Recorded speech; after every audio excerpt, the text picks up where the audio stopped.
אשרי האיש אשר לא הלך בעצת רשעים ובדרך חטאים לא עמד ובמושב לצים לא ישב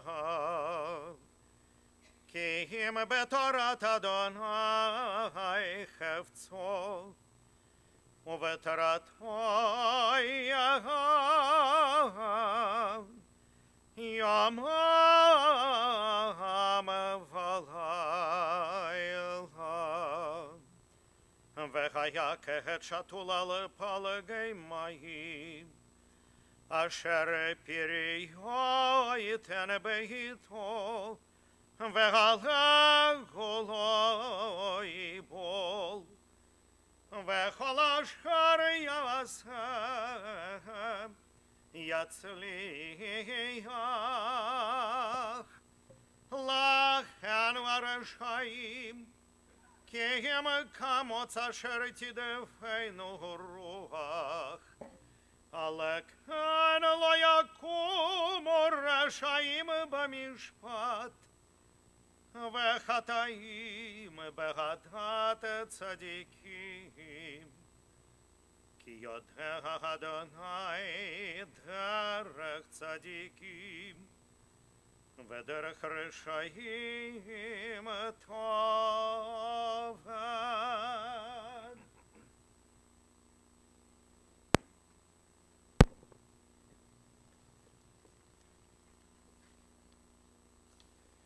לדוד מזמור, לאדוני הארץ ומלואה, תבל ויושבבה, כי הוא על ימים יסדה, ועל נהרות יכונניה.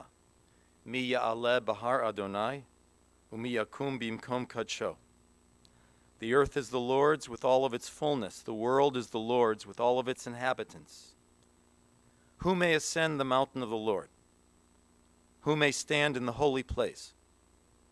He who has clean hands and a pure heart.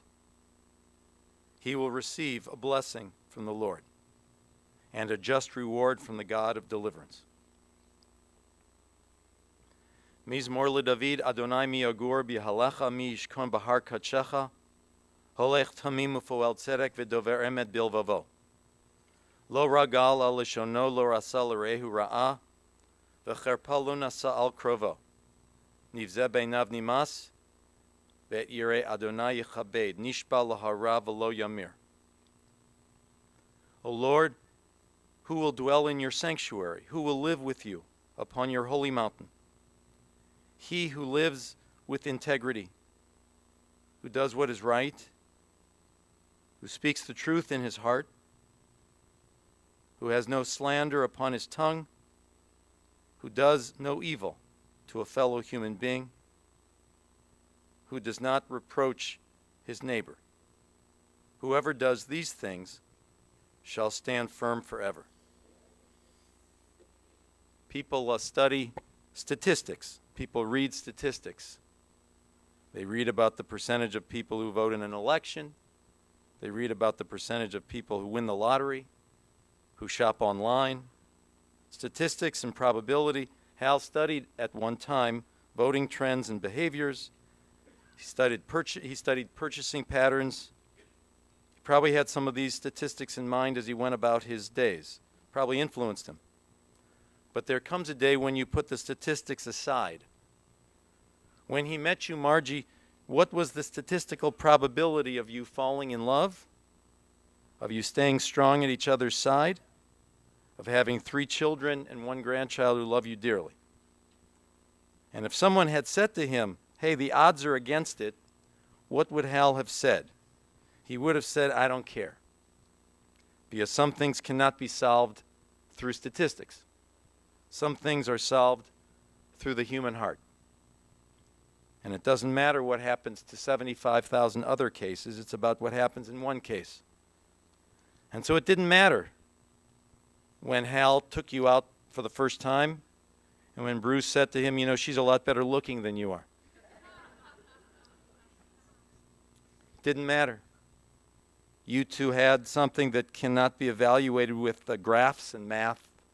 and odds, percentages, and statistical tables. Hal was a gentle man, a man with a gentle heart, a kind disposition and good sense, with healthy doses of playfulness and mischief mixed in. You know, I never said this to you, but I always loved your husband's voice. He had one of the most soothing voices I've ever heard. He talked softly and gently. I remember this. I remember meeting him for the first time. I thought he was a doctor because his voice was soothing. I really did. I didn't know what he did for a living. I thought he was a pediatrician, a doctor, somebody who's there to soothe people. And sometimes that voice carried with it humor, which you didn't even anticipate because he did it so off the cuff. And sometimes that voice carried with it a strong opinion because he had his opinions, but it was still soothing, never nasty, but kind. One time he was actually, I don't remember what it was, he was actually criticizing something going on at the synagogue, and I didn't get it because he was so soothing the way and I said in the middle, "Oh, you're criticizing it." I didn't really understand at first. When your girls were becoming bat mitzvah, to me, you were all like the female version of Leave It to Beaver. Wholesome and organized and a neat appearance, proper and respectful. Of course, now I realize you were the disciplinarian, and it was Hal who was corrupting those girls with snack foods and sweets and cartoons and television shows and, are you ready for it, with rock and roll. What a holiday Hal must have declared when they dedicated that museum, you know, that monument to Satan downtown, right? Masked behind those eyeglasses and the calculations of a math major and the market research behind all of that, he made everything fun. He made errands more fun. He made chores more fun. He made errands for Aunt Helen more fun. He made up songs spontaneously. He'd snap his fingers, kind of a male version of Mary Poppins. Everything was more fun. Your 3 daughters loved to go to him and go with him to do nothing at all because he made it something after all. And he was teaching you 3 young ladies, he was teaching you something that you can't learn in school, and you can't learn on a whiteboard, and you can't learn on an SAT. He was teaching you to make life's moments count, to create special moments out of everyday moments, to find joy in the little things. No, you can't teach that. You have to observe it, to create joy in your life. He was teaching you not to waste moments because you never know how many moments you get. We think moments just come again and again, and there's no guarantee of that. His logic was, let's not wait only for the big ceremonies of life. Margie, you said you two didn't live big, but I will tell you, you had a husband who made little moments into big moments. So big and so fun that your girls weren't sitting and telling me about graduations and holidays, although they could have. They were talking about trips to the drugstore because he made those moments special. You had a great dad because he taught you about the importance of every moment. But of course, Hal being Hal, he didn't talk about himself, he thought about others. He always wanted you to know how amazing your mom is. To Amy, he said, your mother is amazing, your mother takes care of me. And Margie, he trusted you and depended on you during these past 8 years, just as he always had respected and trusted you for many years before. He knew you were the one, not because you and he were identical in personality, but because you complemented each other and trusted each other. You could talk to each other and valued each other. You were equals. Bruce, you said it well. You said, Hal and Margie, they didn't match, they fit. And you two certainly fit together. Hal had grown up with a good childhood, but then his parents divorced, and that was very difficult for him. It was not easy, and it left him a bit uneasy.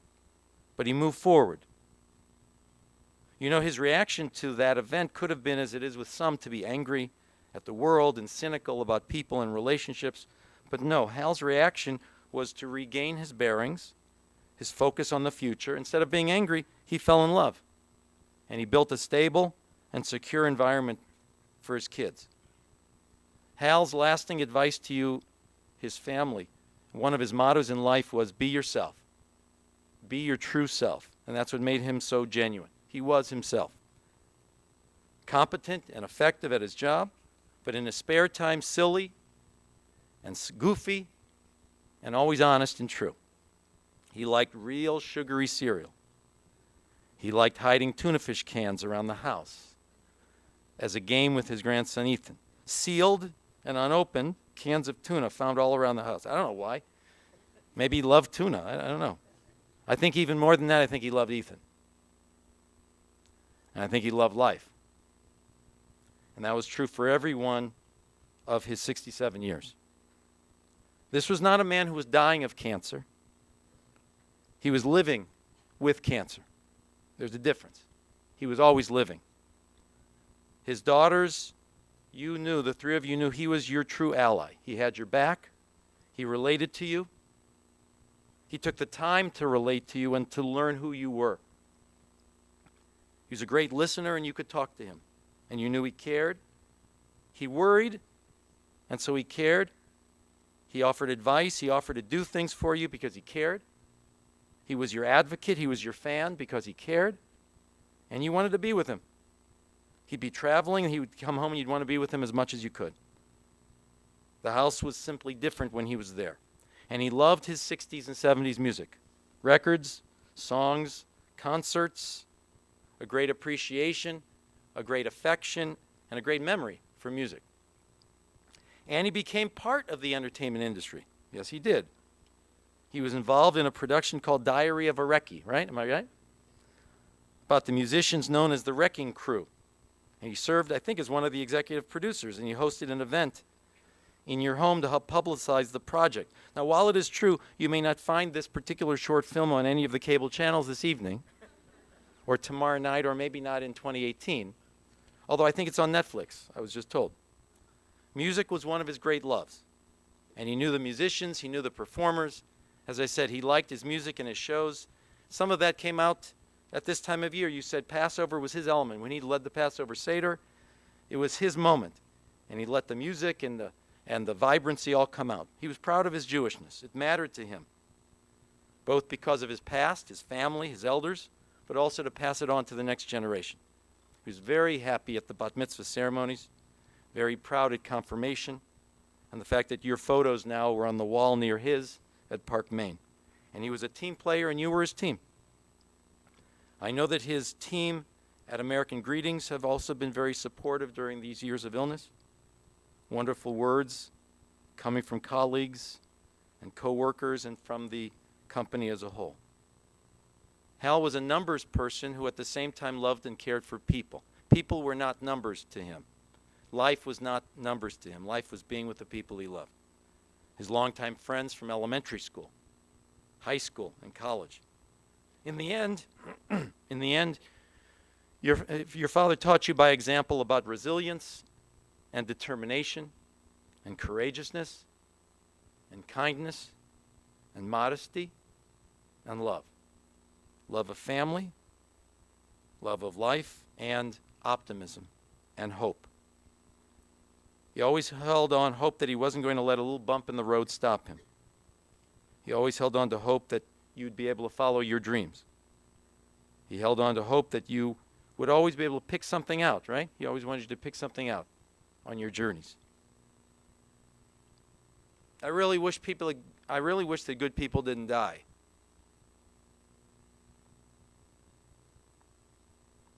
But that is going to have to remain a wish, because it's not a fact. Good people do die. Exhibit 1 is Hal Bogart.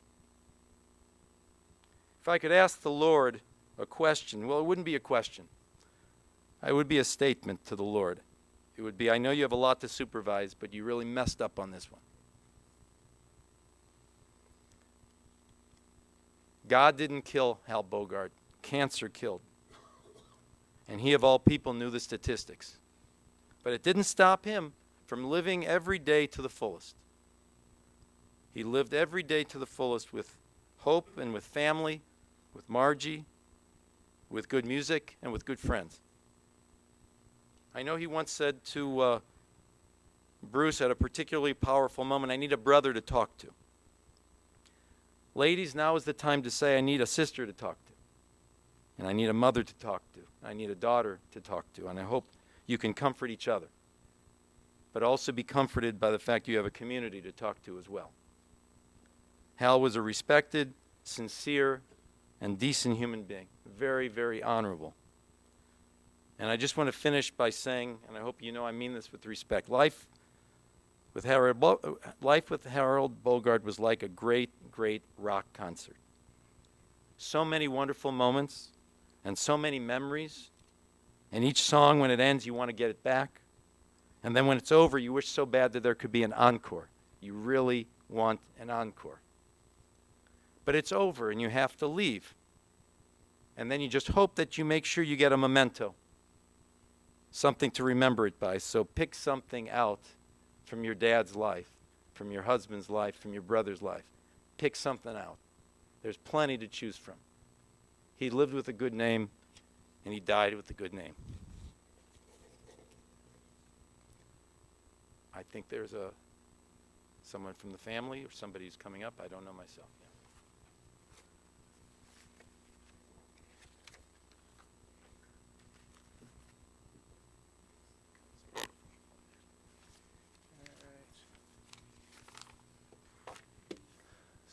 So Hal calls me last summer and says, I couldn't sleep, it's the middle of the night.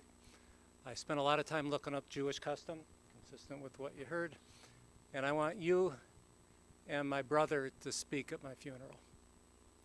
So here we are today. I wish we weren't. So everyone here met Hal at different times and knew him in different ways. Some of us have known Hal since Roland Elementary School 50 or 60 years ago. Others through work at American Greetings, and maybe others through Hal's membership in, yes, he was a member, the Jack Benny International Fan Club. Anyone here? Anyone? Okay. Yet, just as the rabbi said, and if you go and read the obits that have already been posted, everyone describes the exact same guy in the exact same way. Easy to be around, kind, gentle, caring, always looking for the bright side, always finding it, and always thinking up something fun and funny. So a good example comes from the diary that he kept of his trip to Indianapolis to see the movie premiere about the musicians in the Wrecking Crew. So I'm going to quote him from his diary. Quote, I inquired if anyone wanted to join me on a road trip. To that question, there was just about 100% consensus in the response. No. The volume of that no was louder than when I asked Aunt Helen if she wanted me to sign her up for J-Date. That's the end of the quote, okay? For those who don't know, Aunt Helen was 99 years old at the time, okay? And as an example that Margie and Hal truly shared the same sense of humor, Margie created a profile for Aunt Helen on J-Date for the 1 free month. And Helen wanted someone athletic, right? Okay, that's what she told me. And she and Hal actually had to lie about Helen's age because J-Date only went up to 89. Okay. So Hal's humor was always clever. Way back when, the Beatles had a song called Hello Goodbye that goes, you say yes, I say no, you say goodbye, I say hello. Hello, hello, I don't know why you say goodbye, I say hello. Applying what he learned in Hebrew school, that the word shalom means peace, but also in greeting that it's hello and goodbye, he changed the words and sang it this way. You say shalom, and I say shalom. Shalom, shalom. I don't know why you say shalom, I say shalom. Just recently, he told me he was proud of that one. Okay, it's been 50 years, and I still can't get his version of the song out of my head. And now maybe you won't. Okay. Let me get serious for a moment. we all know Hal loved music, as you heard. And there's a line from a Neil Young song fittingly entitled Heart of Gold that opens, I want to live, I want to give. That was Hal in a nutshell.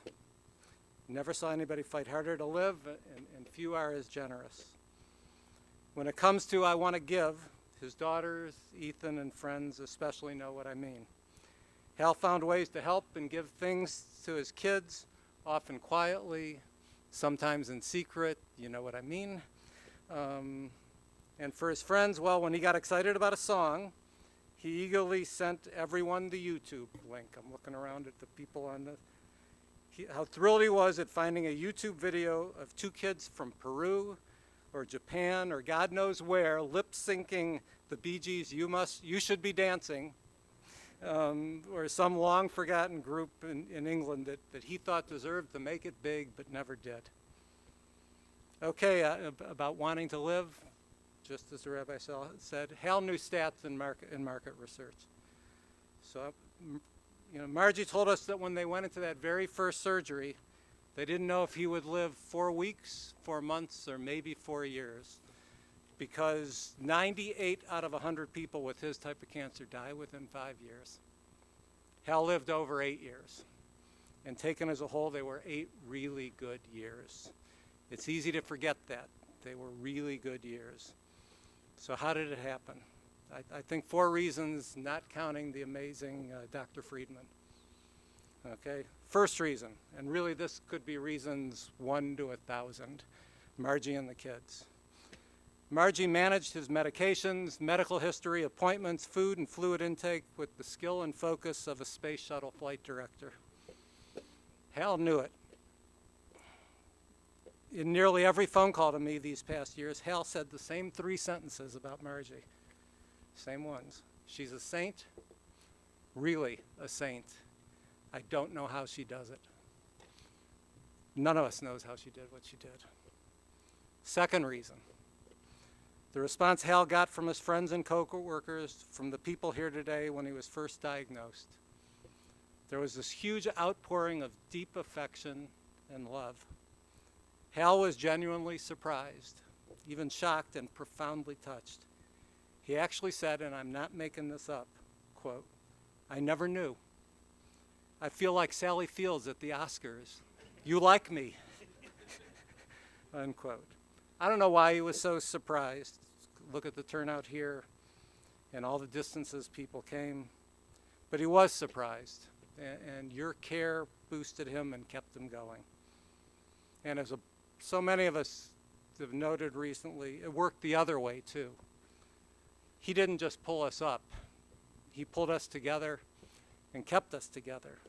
A reunion of clean-cut kids who met in South Euclid over half a century ago. Quickly, the third reason, his mind over matter attitude with that optimism, that bright outlook. We all have stories and examples. There's not enough time to go into them, so we'll talk later at the Shiva, whatever. Last but not least, the fourth reason is Brother Bruce. One time, Aunt Helen was mad at Hal, and she complained and actually said to him, you are getting more like your brother all the time. Hal's response, thank you. So long before the Aunt Helen Chronicles, before Aunt Helen Likes You Best, going back to high school, Bruce and Hal would hold court in their bedroom. Bruce would have the floor, mock some poor victim mercilessly, and he'd have us doubled over in laughter. I mean, really in stitches. And then when Bruce finished, Hal would say just one sentence, and it would top whatever Bruce said. We'd howl. Tears would pour from our eyes. We truly laughed until we cried. So now, whenever I think of Hal, that's probably what I'll do. I'll laugh until I cry. Or maybe it'll be the other way around, the better way, the bright outlook way, Hal's way. Maybe cry, then laugh. Cry, laugh. I don't know why you say shalom, I say shalom. Shalom, shalom, Hal. Shalom, shalom.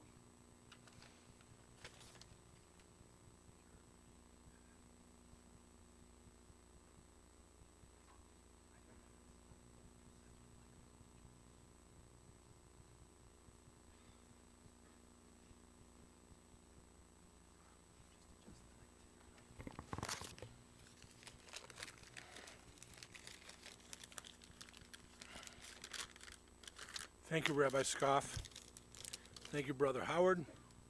Thank you, Margie, for your devotion, your care, your undying love, dedication to my brother. You truly are a woman of valor. My brother was a devoted husband, father, grandfather, brother, friend, congregant, and employee. He was loyal, steadfast, one wife for life, one shul for life, 38 years at the American Greetings Company. As a kid, he was a left-handed pitcher. He was a wide receiver. And most people don't know, but he holds the career record for field goal percentages shooting basketball at Greenview Junior High. He got put in at the end of a game, made one shot, finished his career 1 for 1. But every year or so, he would bring that up. My brother was a winner. In 2011, American Greetings gave him a career award, the Chairman's Award. They don't give it out annually, but they give it out from my understanding, every 3, 4, or 5 years. But they honored him, and he cherished that award. He was a rule follower. He was a man of dignity. He spoke softly, but he carried a big stick. He was intelligent. He had a great vocabulary. He was a man of dignity.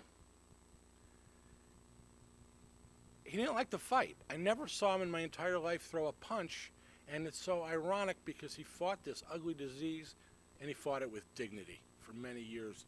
If you were an odds maker and you were placing a bet, you would have bet the over with my brother. He had a great sense of humor. Rabbi talked about how he was his parents got divorced. Our parents got divorced in the early 60s before it was fashionable. And my brother's sense of humor that we shared was whenever we do something sort of screwy in the course of our life going forward, he would look at me and go, well, we're the product of a broken home.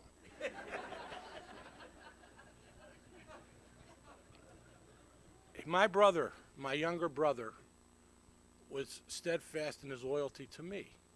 And most importantly, at the times I needed, he was my older brother. He was a beautiful man.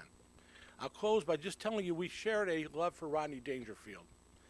And Rodney Dangerfield didn't like to be praised, but he'd always say, just give me one of these.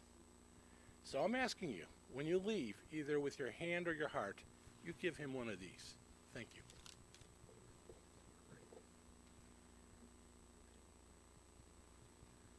And now we rise for the memorial prayer.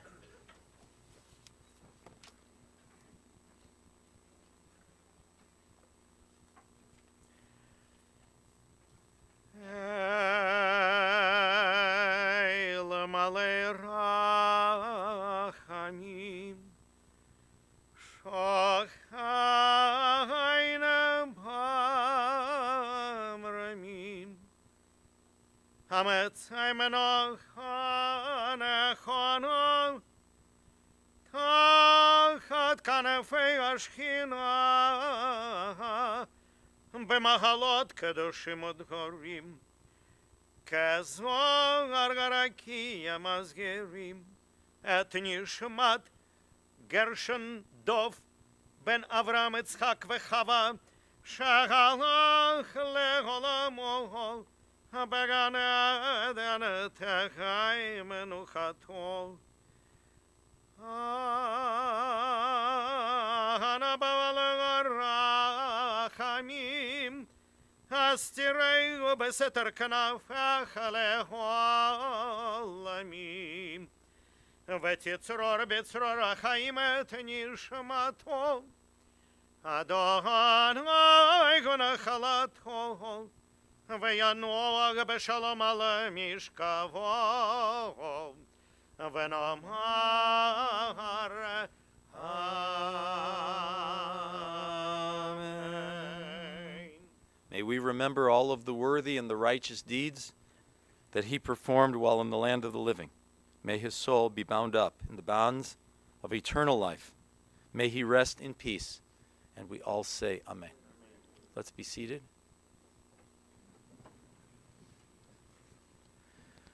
We offer our condolences to Margie, to Allison, Carolyn, and Amy, to Steve, to grandson Ethan, to brother Bruce, sister-in-law Carrie. We pause at this point in the service to arrange the processional to move to the burial ground to complete the service. Following the burial, the family will begin the Shiva period of receiving friends. It'll begin today following the burial and continuing today until 8 p.m.